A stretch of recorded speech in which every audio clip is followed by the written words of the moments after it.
Hello YouTube, this is that BMX guy. I'm in the middle of making a video on getting this AM set up on something.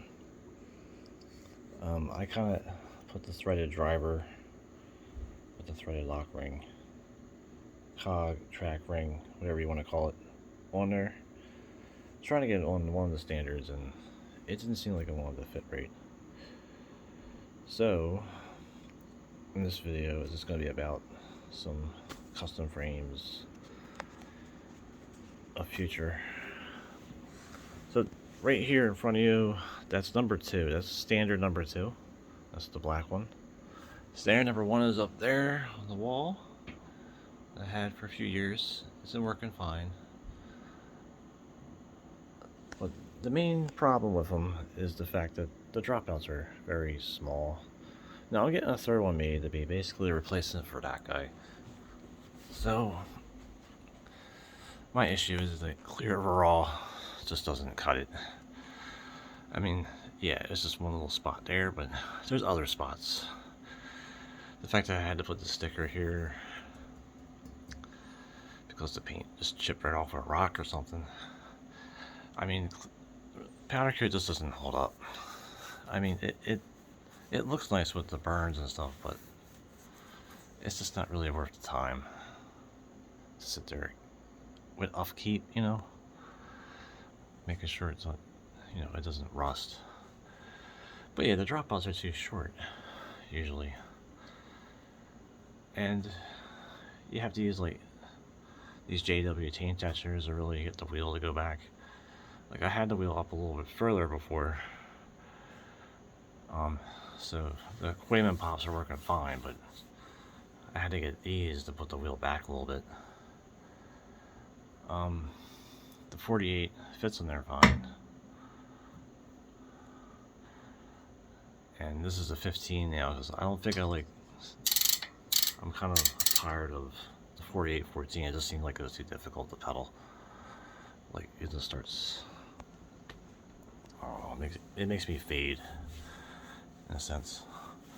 Like I had some record-breaking things, but other than that, the gear ratio is just too difficult. Right here we have that other custom frame. I made a video about it before. This is a pedal-driven cycles frame. I waited like a few years for it. I actually had this one started to be made before that one in 2019. Like that one I had started in July and it was finished by December. This one I had it started in, oh, it was November of the previous year. This is a 2019 frame. So actually in November 2018 I had that frame started and I finally got it, what, last year. And he did nothing right. Like, okay, so these are diameters I asked for. One, I believe that's 1/8. That's 1/4. These are 5/8 to 1/2 taper, 3/4 to whatever taper. Well, that's the right stuff. But he didn't give me any sprocket clearance for 48 tooth. I mean, there's no way I can get maybe, I don't even think a 36 will fit with that. I mean, it might just fit with a 36. Which is fine for, I don't know, an internal gear setup if I want to widen that out. I was thinking making that the e-bike frame, because that's really all I can do with it. I just put a disc brake on it instead of these, because these are actually too wide for any of my rims. I had to use a really wide rim to really see the brake work right, where, you know, the arms are not really far inward, like an A brake. When I asked to order, he didn't make this thing longer at all. Like, this is a double clamp sitting on top of here, but the top of the seat post tube is like right here. I wanted it to be like pretty much the height of this seat clamp, and he couldn't do that in all those years of waiting. He did these right, where they're kind of like easy to get the cables out, but they're not stops. They're full-blown just cable guides. There's a lot of things he just didn't listen to me on things. Like, yeah, I guess those are fine, but they're still very small. The bottom bracket is threads fine. I mean, he did a good job with that. And other things, but yeah, so I'm working on a third custom frame, or maybe a fourth. So what will the fourth have? The fourth will be something from another company. Like, it'd be a company that's more into making touring frames, or, you know, artsy kind of mountain bike frames. I have some companies in mind. There's a company in Virginia. There's a company, or a guy that has a bike shop in Media. Their main thing will be is like, what they'll do is that if I can get lugs, I'd be happy with lugs. Lugs would be cool. I do want the C2 to be pretty high like this, maybe even slightly higher.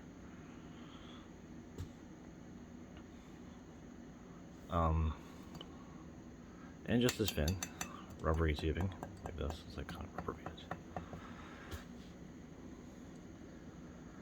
But I need longer dropouts, just because I just like using 3-speed hubs and other things.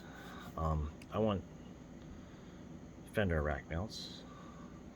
Hourglass is right here for the top of the rack. Mounts right here for the rear rack. And stuff like that. It's a time-consuming process to get a bike to be set up the way I want it to be.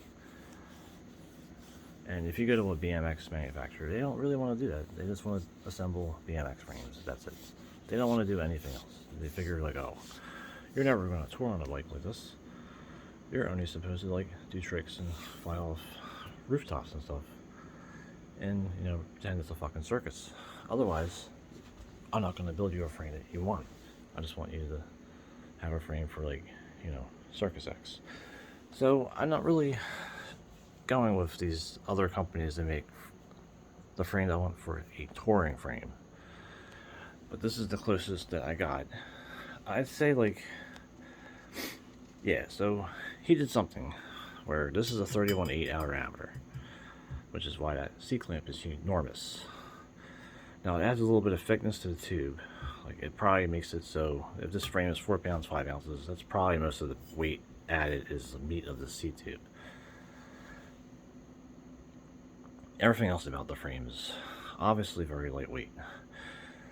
The rear end's kind of the way I wanted it, with the exception that these could be mounted narrower and not removable. I fucking hate removable mounts.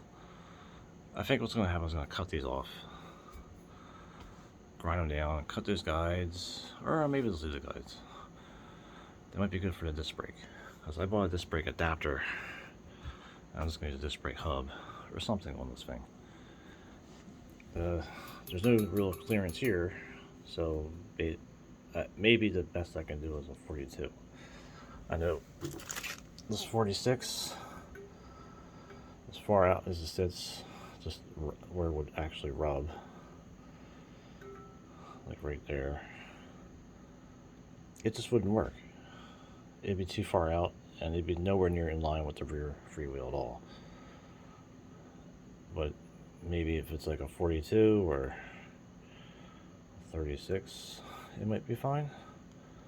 Like I said, like, he didn't do a lot of things right with that thing. Future videos, maybe putting tires on something will happen. Maybe a future video of putting this forking bar on that, and when I get that new frame to replace that.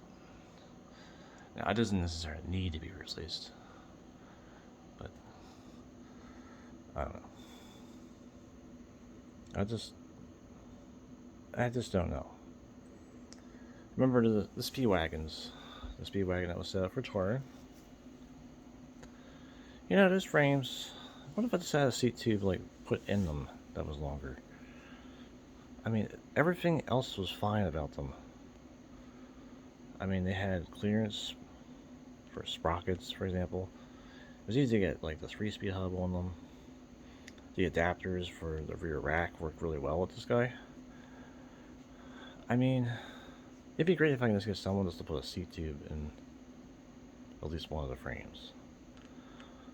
But, you know, that's all I really wanted. It's just like a really set up frame for me.